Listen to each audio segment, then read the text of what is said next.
Hi, I'm Paul Foster from Bertellis, and today I'm going to show you how to get the best out of our pre-proved dough.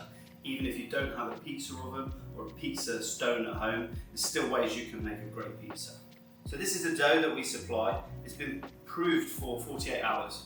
So it's nicely fermented, nice to digest, really delicate texture to it. So you don't have to use this dough straight away. Once you get it out, make sure you put it in the fridge. It will last 2 to 3 days in the fridge. Make sure it's well covered. If it's not covered, you'll get a dry crust on it and you're not going to get a great pizza dough at the end of it. So place your dough on a nicely floured surface, a bit of flour on top, on your hands, and just use your fingers to indent the crust so you're shaping a nice thick crust on the outside, a little bit thinner in the middle. Turn it over and it's kind of starting to resemble a pizza. And pick it up on your knuckles. So make a fist and then turn it in the fist and just using its own weight, that thick crust, just to fall down over your knuckles. And if you've never worked with dough before, you might find this a little bit easier. Pulling against it.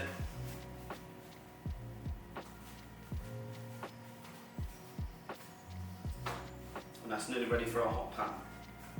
Our pan is already on a medium-high heat. Don't want it too hot, you need it hot enough to puff up, but you don't want to scorch the dough. So just very lightly stretch it out again and just lay it into a hot pan. So this is replicating a pizza oven as best you can at home. So you're going to get a lovely cook on the bottom, it's going to char nicely and it's going to start to puff up. If your pan is hot enough, it shouldn't stick. You can use a non-stick pan if you'd like, but a good stainless steel pan like this, really hot, it shouldn't stick to it, especially with that coating of flour on there. And let it start to cook, and after about a minute or so we're going to add the sauce.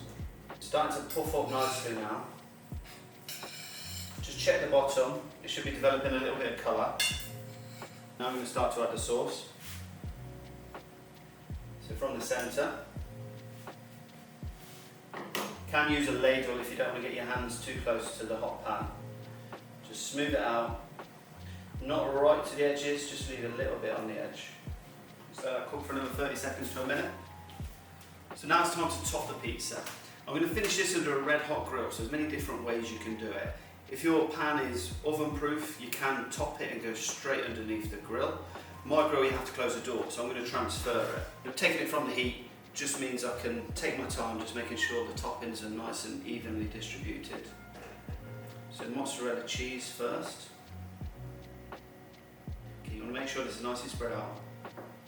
So you don't get the cheese stopping the dough from just finishing. Sliced chestnut mushrooms.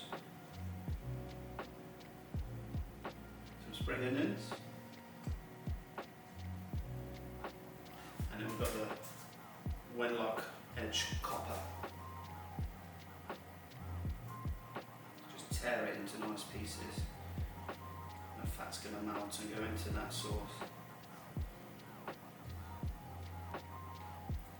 So my grill's already on full heat. I'm going to transfer it straight in under there. It's going to take about 2 to 3 minutes, so keep your eye on it.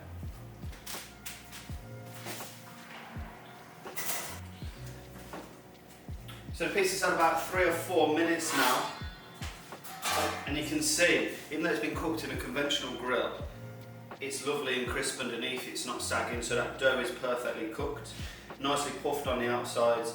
Lovely even topping. I'm going to finish this with some Berkswell cheese.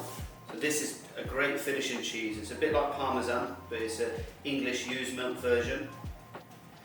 Don't really want to gratinate it, you just want to let it melt at the end. So let's give it a slice and a taste. You can hear how crunchy that is.